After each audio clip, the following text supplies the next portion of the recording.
My name is Victoria Ashford, and despite everything I've achieved, I was never good enough for my family. But that night at my sister's engagement party, everything changed. Before I share my story, let me know where you're watching from and hit like and subscribe if you've ever had to walk away from someone who refused to see your worth. Growing up in Saratoga Springs, New York, our house sat on 3 manicured acres overlooking the lake. The Ashford estate, as my mother liked to call it, was a testament to new money trying desperately to look old. Marble columns that served no structural purpose, a circular driveway with a fountain that cost more than most people's cars, and rooms we never used but kept pristine for the occasional social event. From the outside, the Ashford family looked perfect. My father, Malcolm Ashford, owned a chain of luxury car dealerships across upstate New York, Ashford Premium Motors, with locations in Albany, Troy, and Schenectady. He built the business from a single used car lot and never let anyone forget it. My mother, Diane, had transformed herself from a small-town waitress into the picture of upper-class sophistication. She hosted charity galas, served on museum boards, and made sure the Ashford name appeared in the society pages of every regional magazine. And then there was my younger sister, Chloe, 3 years younger, blonde, bubbly, and everything my parents ever wanted in a daughter. She had my mother's delicate features and my father's easy charm. More importantly, she understood her role in the family dynamic. Be beautiful, be agreeable, and marry well me. I was the problem child who preferred books to parties, who asked too many questions, who never quite fit the mold they created. The differences between Chloe and me were apparent from early childhood. While she played with dolls and practiced, walking in my mother's high heels, I was dismantling electronics to see how they worked. When she won Little Miss Saratoga at age 8, I was building computers from spare parts I'd bought with lawn mowing money. Victoria's too serious, my mother would whisper to her friends at country club luncheons, thinking I couldn't hear from where I sat reading in the corner. She scares the boys away with all that talk about business and investments. I don't know where we went wrong with her. My father was more direct in his disappointment. During my junior year of high school, when I just won the state championship, in academic decathlon, he sat me down for one of his reality talks. "You'll never amount to anything with that attitude, Victoria," he said, leaning back in his leather chair like a king delivering judgment. "You think you're smarter than everyone else, but the real world doesn't care about your grades. Success isn't about what you know, it's about who you know, how you present yourself, the connections you make. You need charm, personality, social intelligence, things your sister has in spades." I remember that conversation vividly because it was the moment I realized my own father saw me as fundamentally flawed. Not different, not unique, flawed. The pattern continued throughout high school. When Chloe made homecoming court as a sophomore, there was a celebration dinner at the country club. When I was accepted into the National Honor Society, my father remarked that everyone gets into those things nowadays.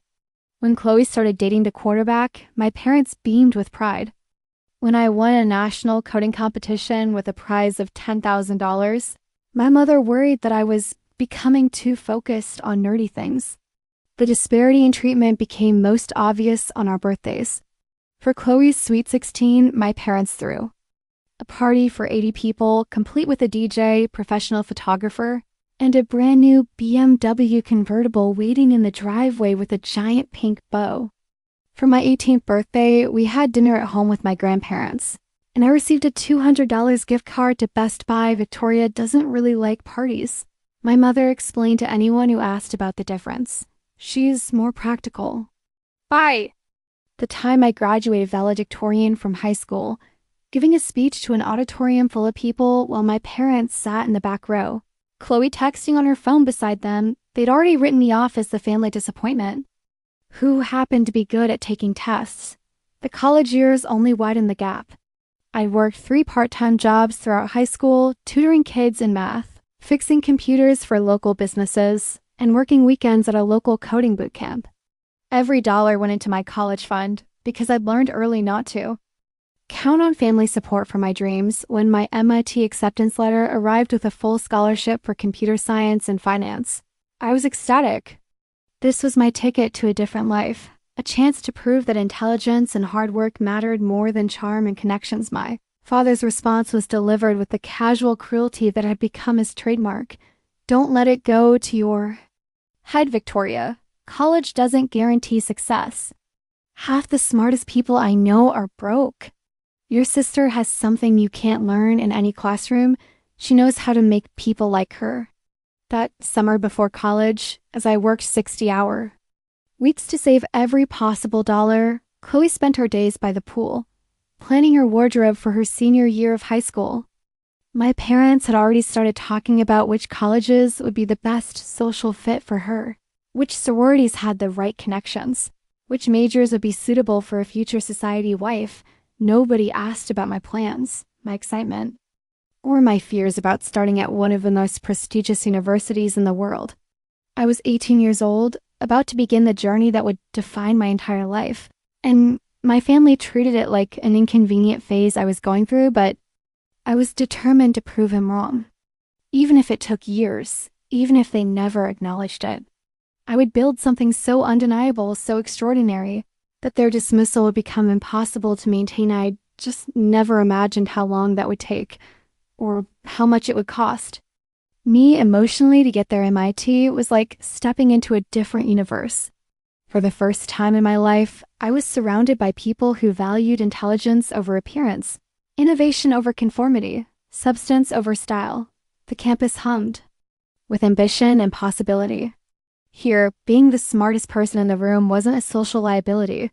It was currency. My roommate, Sarah Chun, was a prodigy from California who'd been coding since she was 7. Down the hall lived Marcus Williams, who'd already filed 3 patents before his 18th birthday. These weren't the popular kids from high school who peaked at prom king and queen. These were the people who would reshape the world. I threw myself into my studies with an intensity that bordered on obsession. While other freshmen went to parties or joined social clubs, I was in the computer lab until 3 a.m., working on projects.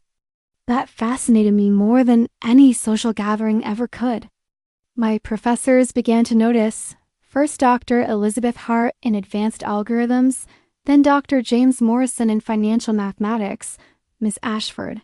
Dr. Hart said after class one day during my sophomore year, "Your approach to predictive modeling is remarkably intuitive. Have you considered focusing your thesis on market analysis algorithms?" That conversation changed everything. I began developing what would eventually become the foundation of my future empire, a revolutionary algorithm that could analyze thousands of market variables simultaneously, identifying patterns that human traders missed entirely. The breakthrough came during my junior year, during a particularly brutal week of finals. I'd been surviving on coffee and determination, debugging a complex piece of code that had been frustrating me for months. At 4 a.m. on a Thursday, something clicked. The algorithm didn't just work, it was beautiful, elegant, predictive in ways that even I hadn't expected. I ran basked using 10 years of historical market data. The results were impossible to ignore. 94.7% accuracy in predicting market movements, with profit margins that would make Wall Street weep with envy. Morrison was the first to see the completed algorithm. I'll never forget watching his face as he reviewed my results, his expression shifting from skeptical to amazed to genuinely excited. "Victoria, do you understand what you've created here?" he asked, his voice barely containing his enthusiasm. "This isn't just a good thesis project. This is potentially industry-changing technology." Word spread quickly through MIT's tight-knit computer science community. Professors began scheduling meetings with me. Fellow students asked to see my code. And then the calls started coming from the outside world. Goldman Sachs offered me a summer internship with a salary that made my head spin. JP Morgan Chase invited me to their headquarters for a presentation. Smaller hedge funds began reaching out, desperate to get early access to my algorithm, but instead of jumping at these opportunities, I found myself thinking about my father's dismissive words. College doesn't guarantee success. He was right in a way. A degree was just a piece of paper. But what I built, that was different. That was mine during spring break of my junior year. While Chloe was in Cancun posting bikini photos to her Instagram account, I was meeting with patent attorneys. By the time I returned to campus, I'd filed provisional patents on 3 separate algorithmic innovations and begun the process of incorporating my own company. The irony wasn't lost on me. While my family worried about Chloe's social media brand and our prospects for marrying well, I was building actual intellectual property that would be worth millions. I called home once a week, usually on Sunday evenings when I knew the family would be gathered for dinner. The conversations followed a predictable pattern. "How's school, Victoria?" My mother would ask, "Good. My thesis is going well." "That's nice, dear." "Chloe just got asked to prom by Tommy Henderson. You remember the Hendersons, they own those furniture stores? Such a lovely family." My father would take the phone sometimes, his voice carrying that familiar note of paternal condescension. "Don't get too caught up in all that theoretical nonsense, Victoria. Real business happens in the real world, not in some computer lab. When you graduate, I can probably get you an entry-level position at one of the dealerships. Good experience. In customer service, learn how business actually works." I never told them about the algorithm, the patent applications, or the job offers that were starting to arrive weekly. What was the point? They wouldn't understand the significance, and I'd learned long ago that their validation wasn't necessary for my success. Instead, I spent my senior year carefully planning my next move. The easy path would have been to take one of the high-paying corporate jobs, prove my worth within an established system. But every time I considered that option, I heard my father's voice. "You need charm, personality, things your sister has." I didn't want to succeed within someone else's framework. I wanted to build something that was undeniably mine. During my final semester, I mapped out a business plan that was ambitious to the point of seeming impossible. I would launch my own financial technology company, using my algorithm as the foundation. I'd bootstrapped enough money from internships and freelance coding work to rent a small office and hire a couple of brilliant programmers from my graduating class. My thesis advisor, Dr. Hart, tried to talk me out of it during our final meeting. "Victoria, you have offers from some of the most prestigious firms in the world. Starting your own company is incredibly risky, especially in the financial sector. The regulatory hurdles alone could take years to navigate." "I know the risks," I replied, "but I also know what I've built. This isn't just a good algorithm, it's revolutionary. And I'm not going to hand over the rights to it so some hedge fund can make billions while I collect a salary." She smiled. At that, the proud smile of a teacher watching a student surpass her expectations. "In that case," she said, "I know some people you should meet." Those introductions led to other introductions, which led to my first real investors, not venture capitalists looking for the next big thing, but MIT professors and alumni who understood the technical sophistication of what I created. By graduation, I had $250,000 in seed funding and a clear path forward. The night before commencement, I called home with news I thought might finally make my parents proud. "Mom, I wanted to let you know that I'm starting my own company after graduation. I've developed some really innovative technology, and I have investors who believe in it." There was a pause, then my mother's worried voice. "Oh, Victoria, please tell me you're not getting involved in one of those pyramid schemes. You know how those computer things can be scams." "It's not a scam, Mom. It's legitimate financial technology. I have patents, investors, real business plans." "Well, that sounds very ambitious. Don't you think you should get some real work experience first? Your father says most new businesses fail within the first year." My father took the phone. Then, his tone mixing concern with condescension in that familiar way. "Victoria, I admire your enthusiasm, but starting a business isn't like doing well on a test. You need practical experience, industry connections, capital, real capital, not just some professors pooling their money together. Why don't you work for an established company for a few years, learn how things actually operate, then maybe consider branching out on your own?" I graduated summa cum laude from MIT with a double major in computer science and finance, and my family's primary concern was that I was being impractical. But for the first time, their lack of faith didn't devastate me. I'd spent 4 years surrounded by people who recognized brilliance when they saw it. I'd built something extraordinary, filed patents that would reshape an industry, and attracted investment from some of the smartest minds in technology. Their approval would have been nice, but I no longer needed it to know my own worth. I called. My company, Meridian Analytics, a name that represented the intersection of precision and navigation, finding true direction in complex systems. The symbolism wasn't lost on me. After years of being told I was heading in the wrong direction, I was finally charting my own course. The first office was a 400 square foot space in Cambridge, wedged between a coffee shop and a used bookstore. The rent was $1,200 a month, which felt astronomical given my limited resources. The space had fluorescent lighting that flickered, a radiator that clanged like a ghost in chains, and a view of a brick wall. But it was mine.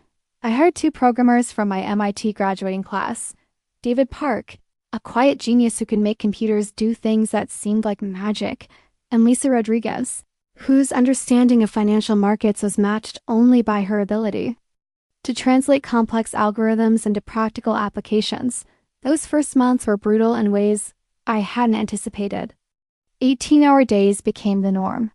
I'd arrive at the office at 6 a.m. and leave at midnight, surviving on coffee, determination, and the occasional sandwich from the shop downstairs. David and Lisa were just as committed, working for equity stakes and promises of future success rather than competitive salaries. The regulatory hurdles were the first major challenge. Financial technology isn't like creating a social media app or a gaming platform. The SEC doesn't care if your algorithm is revolutionary if you can't prove it complies with every federal regulation governing automated trading systems. I spent months navigating paperwork, compliance requirements, and legal reviews that cost more than our entire operating budget. But the real challenge was finding our first client. Having a brilliant algorithm means nothing if no one trusts you. Enough to let you manage their money. I pitched to every hedge fund, investment firm, and private wealth manager in Boston. The responses were predictably dismissive. Ms. Ashford, your academic credentials are impressive, but this is a business built on relationships and proven track records. Perhaps you should consider joining an established firm and gaining some real-world experience before attempting to go it alone. That phrase, real-world experience, became my nemesis. It didn't matter that my algorithm had back-tested perfectly against a decade of market data. It didn't matter that MIT professors vouched for my technical expertise. In the financial world, credibility was measured in years of employment at prestigious firms, not in the elegance of one's code. The breakthrough came in month 14, when I was down to my last $3,000 and seriously considering my father's standing offer to work at one of his dealerships. I was at a financial technology conference in New York, manning a tiny booth that I paid for with my last credit card, when a woman approached with genuine interest in her eyes. "I'm Catherine Wu," she said, extending her hand. "I run a small hedge fund in Connecticut. I've been watching your presentations, and I have to ask, is your algorithm really as good as you claim?" Catherine was different from the other investors She didn't care about my age, my lack of real-world experience, or the fact that my company consisted of 3 people working out of a cramped Cambridge office. She cared about results. "Give me $100,000 to manage for 6 months, I told her. "If I don't deliver at least 30% returns, I'll return every penny and pay you for your time." She laughed at my audacity, but something in my confidence must have resonated with her. A week later, she wired $100,000 to Meridian Analytics' business account. That $100,000 became $147,000 in 6 months. Not just a 47% return, but 47% during a period when the broader market was essentially flat. Catherine was impressed enough to increase her investment to $500,000, and more importantly, she began telling other investors about the young woman. With the revolutionary trading algorithm, word spread quickly in the insular world of high-end finance. By the end of our second year, we were managing $12 million in assets for 7 different clients. Our tiny Cambridge office had become embarrassingly inadequate. We moved to a larger space in downtown Boston, hired 6 more employees, and began developing additional algorithms for different market sectors. The growth was exponential. By year 3, we were managing $80 million. By year 4, $300 million. Each success brought new challenges. Regulatory compliance became more complex. Our technology infrastructure needed constant upgrading, and managing a growing team required skills they don't teach in computer science programs. But the most surprising challenge was personal. Success, I discovered, was isolating in ways I hadn't expected. The long hours and intense focus required to build a company left little time for relationships. I did it occasionally, but most men were either intimidated by my career or resentful of my success. The few who weren't seemed more interested in my growing wealth than in me as a person. My MIT friends had scattered across the country, building their own careers at Google, Facebook, and other tech giants. I was proud of what I'd accomplished, but there were times when I felt profoundly alone, surrounded by employees and clients, but lacking the deep personal connections that make success meaningful. Throughout this period, my family remained blissfully unaware of my transformation from struggling graduate to multi-millionaire entrepreneur. Our weekly phone calls continued to follow the same pattern. "How's the computer business going, Victoria?" my father would ask. "It's going well," I'd reply, watching the real-time portfolio dashboard showing our algorithms generating thousands of dollars in profits every hour. "That's nice." Just remember, there's no shame in admitting when something isn't working out. I've got a position open in our Troy location, assistant manager, good benefits, room for advancement. Sometimes the steady paycheck is better than chasing pipe dreams. By my 5th year in business, Meridian Analytics was managing over $2 billion in assets. We'd expanded to offices in New York, London, and Hong Kong. I owned a portfolio of patents worth tens of millions of dollars. Financial publications were writing profiles about my revolutionary approach to algorithmic trading. Harvard Business School had invited me to guest lecture on entrepreneurship and innovation. But to my family, I was still the impractical daughter who played with computers and needed to find a husband before it was too late. The cognitive dissonance was almost surreal. I'd spend my days in meetings with billionaire investors, making decisions that affected hundreds of millions of dollars, being courted by major banks who wanted to acquire my technology. Then I'd go home to my modest apartment, call my parents, and listen to them worry about my future prospects. "Chloe's engagement to Brad is going to be such a wonderful event," my mother gushed during one of our Sunday calls. "She's found such a stable, successful man. I just hope you find someone soon." Victoria, you're not getting any younger, and successful men want women who can complement their careers, not compete with them. I was 31 years old, worth $47 million, and regularly appeared on lists of the most influential women in finance. But my mother was worried that I was too career-focused to attract a husband. The irony would have been funny if it weren't so painful. I'd accomplished everything I'd set out to prove, but the people whose approval I'd originally sought were still convinced I was failing. That's when I realized something important. I wasn't keeping my success secret out of modesty or privacy. Concerns, I was doing it because I wanted to see how far their dismissal would go. Some part of me was still that 18-year-old girl who needed to prove her father wrong. And I'd been saving up my success like ammunition for a battle I wasn't. Sure, I wanted to fight, but that was about to change. Chloe's engagement announcement would provide the perfect opportunity to finally reveal who I'd become, and to discover, once and for all, what my family was really made of. Throughout my meteoric rise in the financial world, I maintained an elaborate charade with my family, not out of modesty, but because I'd become genuinely curious about how far their dismissal would go. How successful would I need to become before they'd notice? How obvious would the signs need to be before they'd ask the right questions? The deception required careful attention to detail.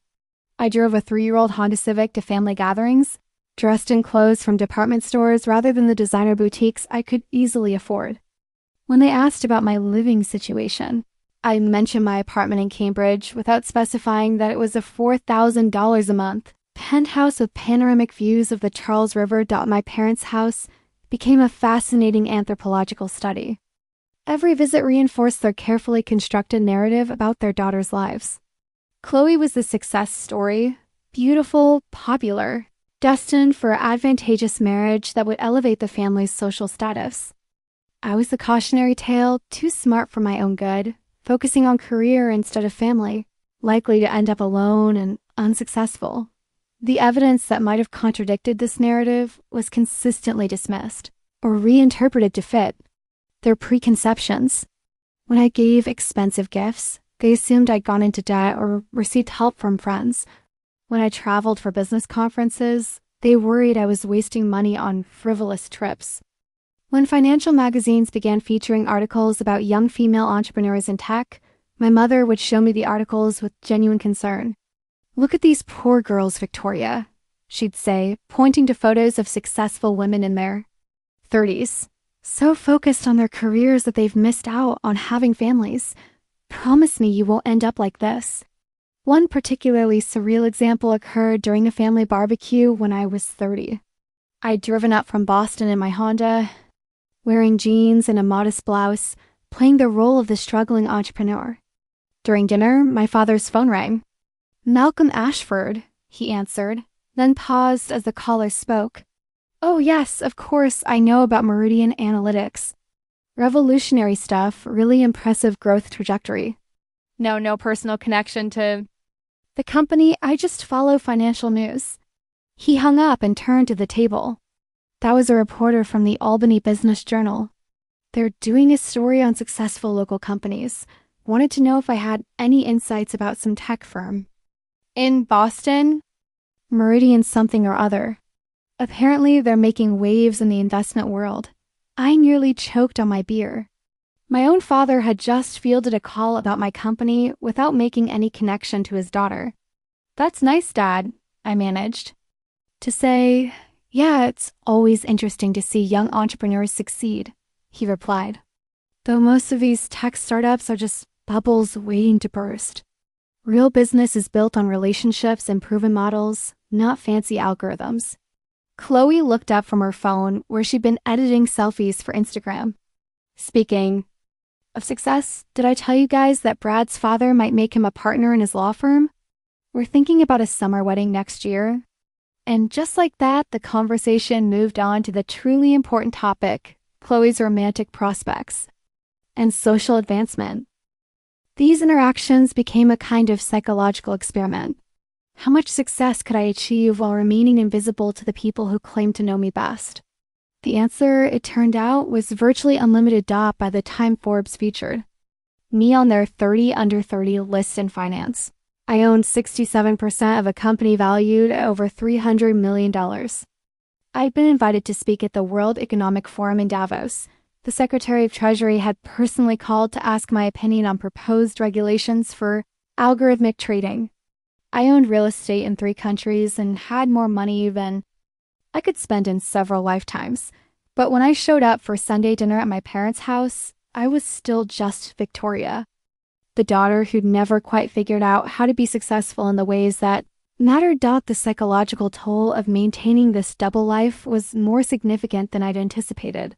Success is meaningful partly because it's recognized and celebrated by people who matter to you. When the people who should have been proudest of your achievements don't even know they exist, the victories feel strangely hollow. I began to understand why some lottery winners become depressed, why celebrities struggle with addiction, why inherited wealth often leads to existential emptiness. Achievement without recognition, accomplishment without connection. These things can be more isolating than failure, but I'd invested too much in this experiment to abandon it now. I needed to see how this story would end. I needed to know what would happen when the truth finally came out.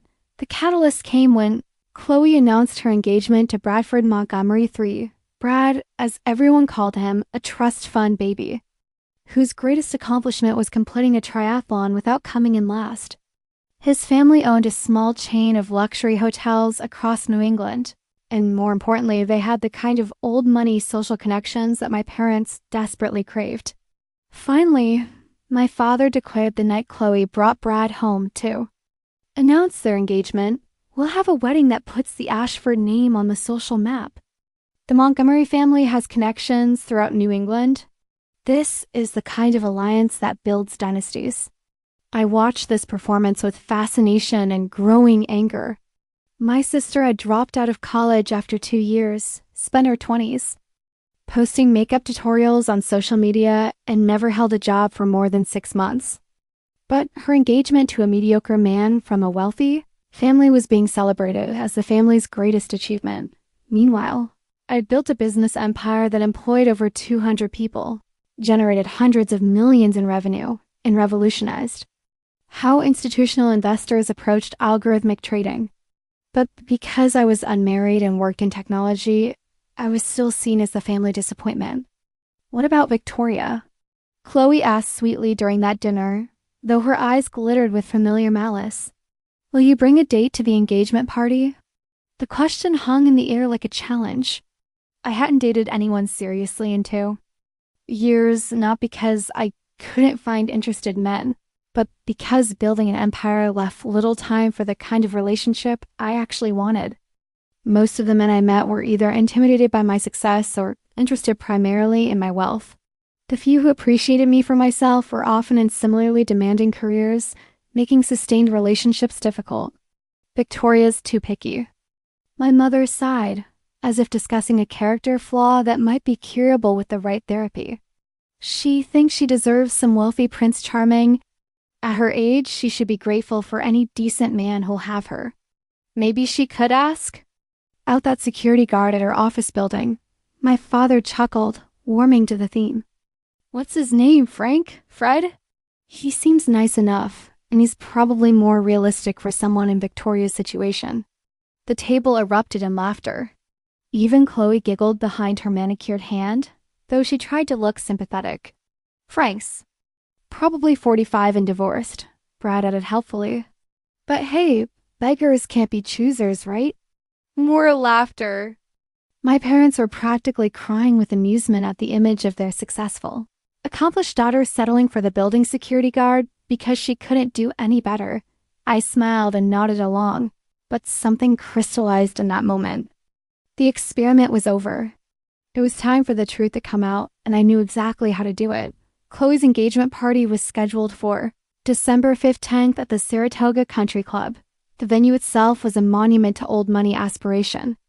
All dark wood paneling, crystal chandeliers, and oil paintings of long-dead robber barons who built their fortunes on railroad monopolies and steel mills. 200 guests had been invited, including the mayor, 3 state senators, the publisher of the regional newspaper, and half the social elite of upstate New York. My parents had spared no expense. Ice sculptures depicting swans and roses dominated the entrance hall. A 12-piece orchestra had been flown in from New York City. The champagne selection included bottles that cost more than most people's monthly salaries. The floral arrangements alone had cost more than I'd spent. On my first year of business operations, "It's going to be the event of the season," my mother gushed during one of our planning calls. "Everyone who matters will be there. The Montgomerys are flying in from Martha's Vineyard. Senator Richardson is coming, and his wife specifically. Asked to meet our family. This could open so many doors for your father's business." The subtext was clear. This party wasn't really about celebrating Chloe and Brad's engagement. It was about positioning the Ashford family as players in the regional power structure, using Chloe's advantageous marriage as social currency. "You should buy something new to wear, Victoria," my mother continued, her tone suggesting this was a serious concern. "Something ... appropriate. Maybe something navy blue? Classical. Nothing too attention-grabbing." I knew exactly what she meant. Something that wouldn't embarrass them in front of their important friends. Something that would help me blend into. The background while Chloe shone as the family's crowning achievement. For weeks, I'd been planning my own contribution to this celebration. Not a dress, not a subtle presence in the background. but something that would make this party unforgettable for reasons my family couldn't imagine. I spent hours researching the perfect gift, something that would be symbolic, personal, and impossible to dismiss. The answer came to me during a late night at the office as I was reviewing quarterly reports and thinking about the strange double life I'd been leading. My father had a weakness that I'd observed since childhood: classic cars. Not just any cars, but the legendary vehicles that represented automotive perfection. Throughout my youth, he dragged us to car shows, auto auctions, and vintage exhibitions. He owned coffee table books filled with photographs of automotive masterpieces. His office walls were covered with framed posters of cars he'd never be able to afford. But there was one car above all others that represented his ultimate fantasy: the 1965 Shelby Cobra. I'd heard him talk about it countless times with the reverence other men reserved for religious experiences. How he'd worked at a classic car show as a teenager just to get close to one. How the sound of its engine was like nothing else in the world. How he'd promised himself that someday, when he finally made it big, a Shelby Cobra would be the first thing he'd buy. Only 348 were ever made, he'd tell anyone who would listen. Each one is a work of art. Carroll Shelby was a genius. He took the best of British engineering and American power and created something perfect. But as successful as his dealerships were, $2.3 million for a single car was beyond even his considerable reach. The Shelby Cobra remained a dream, something to admire from a distance, but never possess, which made it the perfect gift. I spent 3 weeks locating the right car through a network of classic car dealers and private collectors. The one I found was exceptional even by Cobra standards. A 1965 289 Cobra in original Guardsman, blue with white racing stripes. Completely original, never restored, with documentation tracing its ownership back to the original purchase. The kind of car that automotive museums would kill to acquire. The price was $2.3 million, plus fees and transport costs. For most people, it would have been an impossible purchase.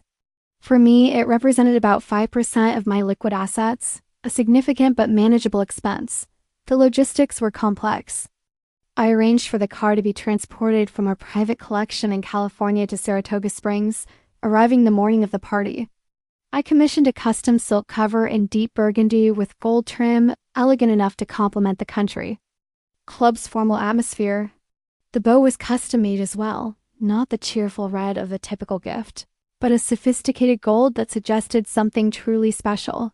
The car arrived at the Saratoga Country Club at 10 a.m. on December 15th, transported in an enclosed trailer by specialists who handled it like a priceless artwork.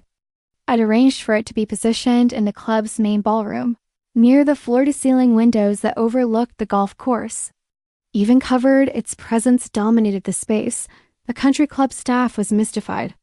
"Ma'am," the event coordinator asked nervously, "are you sure about having an automobile in the ballroom?" "We've never..." "It's been cleared with management," I assured her. "Special occasion." That wasn't entirely true, but I'd made a substantial donation to the club's capital improvements fund, which had smoothed any administrative concerns. As the afternoon progressed and guests began arriving, I watched from across the room as people noticed the covered car. Speculation began immediately. What was under the silk? Who had brought such an unusual gift? The mystery added an element of excitement to what might otherwise have been a predictable social gathering. I dressed carefully for the occasion, but not in the navy blue my mother had suggested. Instead, I wore a stunning black cocktail dress that I'd had custom made by a designer in Boston. It was elegant without being flashy, sophisticated without being attention-grabbing. I looked successful but not ostentatiously wealthy. Exactly the image I wanted to project. The gift presentation was scheduled for 8 p.m. right before dinner. By then, the ballroom was packed with 200 of Saratoga Springs' most influential residents. The mayor was there with his wife, chatting with the regional newspaper publisher. 3 state senators mingled with local business leaders. The Montgomerys held court near the bar, graciously accepting congratulations on their son's engagement to such a lovely girl from such a successful family. My parents worked the room like seasoned politicians, introducing Chloe and Brad to anyone with sufficient social standing or political influence. I might as well have been invisible, which was exactly how I planned it. At 8 p.m. sharp, my father called for attention, tapping a champagne glass with a silver knife until the ballroom quieted. Ladies and gentlemen, thank you all for joining. Used tonight to celebrate the engagement of our daughter Chloe to Bradford Montgomery III. Before we begin dinner, Chloe and Brad have asked to present some gifts and acknowledge the wonderful people who've made tonight possible. Chloe looked radiant in her cream-colored silk gown, her diamond engagement ring catching the light as she gestured to the gift table. Brad stood beside her in his perfectly tailored tuxedo, every inch the wealthy heir playing as prescribed. "Roll, we're so overwhelmed by your generosity," Chloe began, her voice carrying the practiced sweetness she'd perfected for social media. The beautiful crystal from the Weatherbees, the gorgeous silver service from Senator Richardson and his wife, the artwork from the museum board. She continued down the list, acknowledging each expensive gift with the right amount of gratitude and grace. Her charm was undeniable. She knew exactly how to make each donor feel special, how to position their gift as not just generous, but perfect. "And finally," she continued, "we have a very special surprise gift for someone who deserves to be celebrated tonight." This was my cue. I stepped forward from where I'd been standing near the back of the room, moving through the crowd toward the covered car. Conversations quieted as people noticed my approach. "Everyone," Chloe announced, "my sister Victoria has prepared something very special for our father." Victoria? The moment had arrived. After years of hiding my success, months of planning, and weeks of anticipation, I was finally ready to reveal who I really was. I looked out at the sea of faces, some familiar, some not, all waiting to see what the quiet Ashford daughter had managed to scrape together for such an important occasion. I saw pity in some expressions, polite interest in others, and barely concealed condescension in the eyes of people who'd written me off years earlier. "Dad," I began, my voice carrying clearly through the silent ballroom, "for as long as I can. Remember, you've taught me about the importance of success, about the value of hard work, and about the difference between dreams and reality." My father smiled uncomfortably, perhaps sensing that something unexpected was coming. "You've always said that real achievement speaks for itself, that genuine success doesn't need to be announced or explained. Tonight, I wanted to give you something that represents everything you've taught me about pursuing excellence." I moved to the covered car and placed my hand on the silk covering. "This gift is for you, but it's also for our family. It represents the kind of success that comes from vision, determination, and refusing to accept limitations." I pulled away the silk covering in one smooth motion, revealing the gleaming Shelby Cobra underneath. The silence was absolute. 200 people stared at one of the most beautiful and valuable automobiles ever created, its pristine blue paint, and white racing stripes reflecting the ballroom's chandelier light like captured lightning. A 1965 Shelby Cobra 289. I announced into the stunned quiet. One of only 348 ever manufactured. Completely original, fully documented, with a provenance that traces back to Carroll Shelby himself. My father's face went through a series of expressions, confusion, disbelief, recognition, and then something I couldn't quite identify. Not gratitude, not joy. Something else entirely. Victoria ... He managed, his voice barely audible. "This is ... how did you..." But instead of wonder or appreciation, I saw suspicion creeping into his eyes. Around the room, I could feel the shift in atmosphere as guests began whispering among themselves. "Where did you get the money for this?" My father asked, his voice growing stronger and more accusatory. "This car is worth millions. What did you do?" The question hit like a physical blow. After everything I'd accomplished, after building a business empire from nothing, his first assumption was that I must have done something wrong. My mother rushed to my side, her face pale with embarrassment rather than pride. "Victoria, please. Tell me you didn't do something foolish." This is your sister's night. Don't ruin it with some grand gesture you can't afford. The whispers around the room grew louder. I could hear fragments of speculation. Credit cards? Loan sharks? Some kind of scam? I can afford it, I said quietly, trying to maintain my composure as the moment I carefully orchestrated began spiraling away from me. Don't lie to us, my father snapped, his voice now carrying across the entire ballroom. I know exactly what you make with your little computer consulting business. This car costs more than you'll see in 10 lifetimes. What kind of scheme are you running?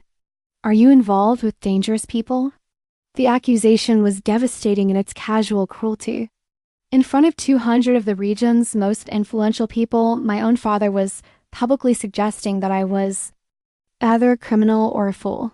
Senator Richardson and his wife exchanged meaningful glances. The mayor whispered something to his aide. The Montgomery family patriarch looked like he was reconsidering his son's choice of in-laws. You think I stole it? I asked, my voice steady despite the humiliation building in my chest. What else are we supposed to think? Chloe interjected, tears welling in her eyes with practiced perfection. You've always been so jealous of our family's success. Now you show up with some impossible gift to upstage my engagement? This is so typical of you, Victoria. Brad nodded sagely, as if he'd witnessed this kind of family drama many times before. Maybe we should call the police, he suggested helpfully. Check if the car's been reported stolen. The suggestion sent a shock through the crowd. Several guests began edging toward the exits, clearly uncomfortable with being present for what was rapidly becoming a family crisis with potential criminal implications. My parents' faces were studies in social mortification. This party was supposed to elevate their status, to position them as a family worthy of association with the Montgomerys and their influential network. Instead, their older daughter appeared to have presented them with stolen goods in front of everyone who mattered. In their social world, and that's when something inside me snapped. The careful control I'd maintained for years, the patient planning, the elaborate charade, it all crumbled in the face of their immediate assumption that I must be a criminal. You want to know where I got the money? I asked, my voice cutting through the murmur of shocked conversations. I pulled out my phone with hands that were completely steady, despite the earthquake happening in my chest. You want to know where I got the money? I asked, pulling out my phone. Let me show you. I opened my banking app, turned the screen toward the crowd, and projected it onto the ballroom's large display screen using the room's built-in system. The numbers were impossible to ignore. $47,382,156.23. The room erupted in gasps and murmurs. Meridian Analytics? I continued, my voice carrying clearly through the stunned silence. That's my company. The little computer business you've all been so dismissive of. We manage over $2 billion in assets for clients across 3 continents. I swiped to another screen, a Forbes article with my photo and the headline. The 30 under 30 tech innovator revolutionizing financial markets. Last month, we completed our Series C funding round, I continued. Meridian Analytics is now valued at $340 million. I own 67% of a company. My father's face had gone completely white. My mother clutched her pearls, literally clutched them, her mouth hanging open in shock. But you drive a Honda, she whispered. Because I choose to? Just like I chose to keep my success private while you spent years telling me I'd never amount to anything. I turned to address the entire room, these people who looked down on me for years. For the past 6 years, while you all patronized me and dismissed my career, I was building something extraordinary. I've been invited to speak at Harvard, MIT, and Stanford. The president appointed me to a federal economic advisory board. Last month, the UN asked me to consult on global financial stability initiatives. The silence was deafening. So yes, Dad, I can afford the car. I can afford a dozen of them. What I couldn't afford was pretending anymore that your approval mattered to me. I pulled the car keys from my purse and set them on the gift table. The car is yours, as promised.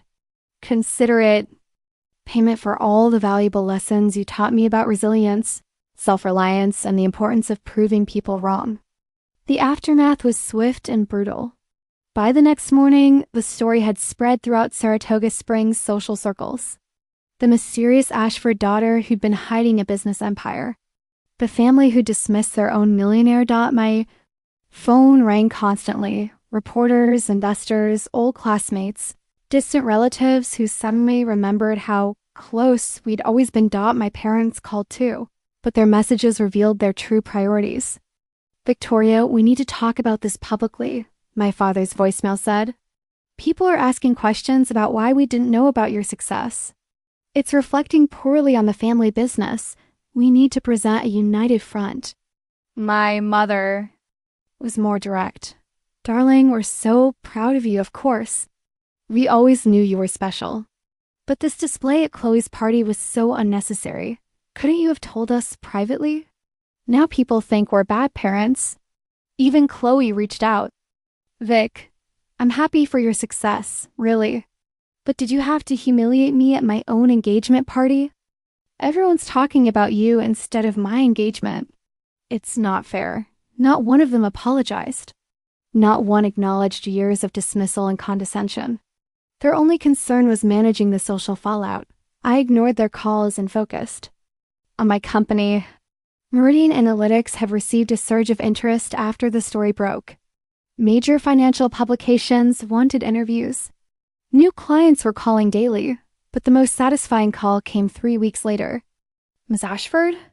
This is Janet Morrison from North Point Security Services. We provide security personnel for your Cambridge office building. Yes, we have an applicant for a security position who listed you as a reference, a Malcolm Ashford. He says he's your father? I was quiet for a long moment, processing the irony. What position is he applying for? Night security guard. The shift runs from 11 p.m. to 7 a.m., monitoring the building, checking visitor badges, basic maintenance. It pays $18 an hour.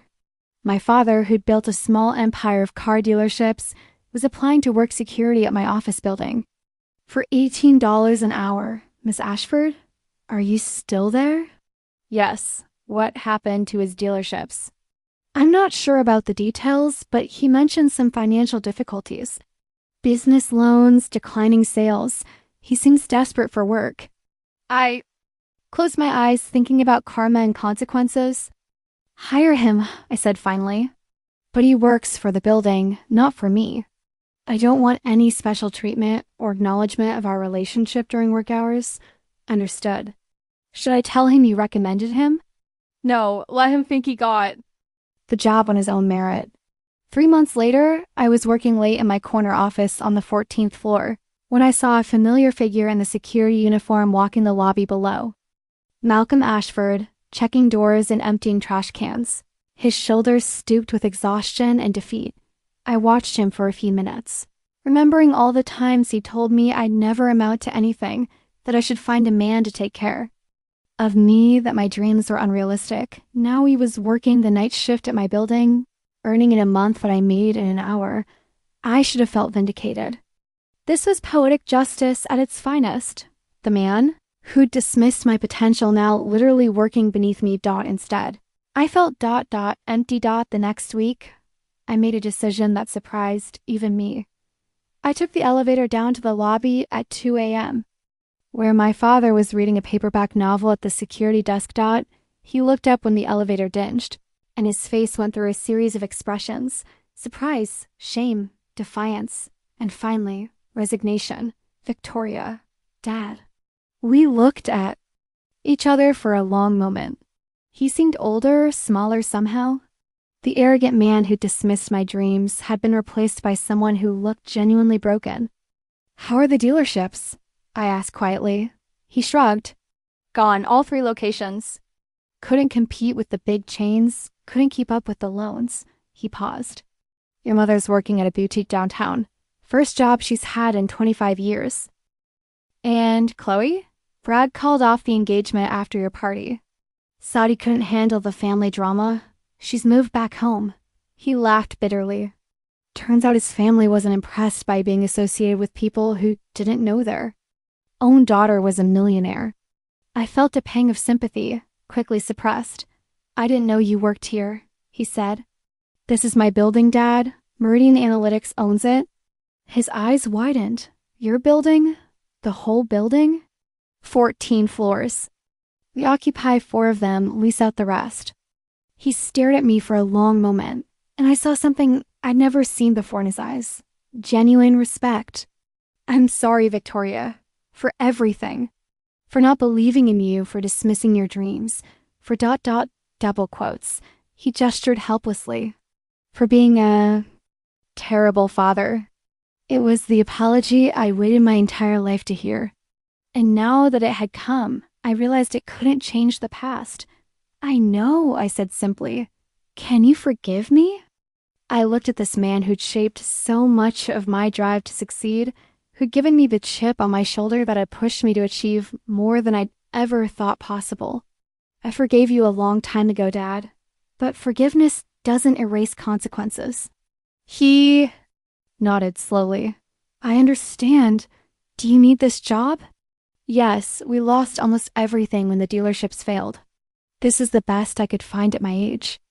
I made another decision that would have surprised the 22-year-old version of myself. There is an opening in our facilities management department, day shift, better pay, health insurance. It's not glamorous, but it's honest work. His eyes filled with tears. "Victoria, I don't deserve..." "No, you don't, but Mom does." "And despite everything, you're still my father." That conversation in the lobby didn't magically repair our relationship. Years of dismissal and condescension can't be erased with a single apology. But it was a beginning. My father took the facilities job and worked it with quiet dignity. He never asked for special treatment, never tried to leverage our relationship for advancement. For the first time in his life, he seemed to understand what earning respect actually meant. My mother struggled more with the role reversal. Having her daughter become the family's primary success story challenged everything she believed about social hierarchy and traditional expectations. But slowly, very slowly, she began to take genuine pride in my accomplishments. Chloe was the hardest to rebuild with. She'd lost not just her fiancé, but her entire identity as the successful daughter. It took 2 years of therapy and a career change to marketing, where she actually excelled, before we could have honest conversations again. As for me, the revenge I craved for so long turned out to be far less satisfying than I'd imagined. Watching my family struggle, seeing my father reduced to working security, brought me no joy. Success, I learned, wasn't about proving others wrong. It was about proving yourself right. Today, Meridian Analytics employs over 200 people across 5 offices. We've been acquired by a major investment firm for a sum I'll never need to think about money again. I've started a foundation that provides technology, education, and startup funding for young women from working-class families. And yes, my father still works in our facilities department. He takes the bus to work each morning, does his job without complaint, and has become something he never was during my childhood. Genuinely proud of his daughter. Sometimes I see him in the hallway, fixing a broken printer or replacing a burned-out light bulb. He'll nod respectfully, the way any employee might acknowledge the CEO. But occasionally, when no one else is around, I'll catch him looking at me with something that might be wonder the girl he said would never amount to anything now employs him.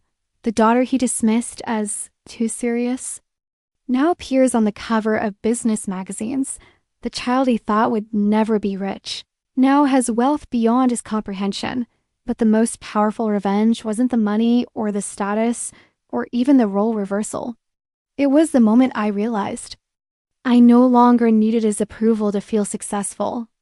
That realization set me free in ways that all the millions in the world never could.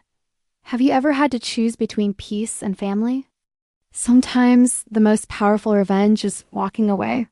If my story resonated with you, hit like, subscribe to Silent Revenge, and show your truth in the comments. Because sometimes justice whispers and still echoes forever. The girl who was told she'd never be rich now owns the building where her father works security. But the real victory wasn't financial. It was finally understanding that my worth was never determined by their recognition of a dot in that knowledge. That's worth more than all the Shelby Cobras in the world.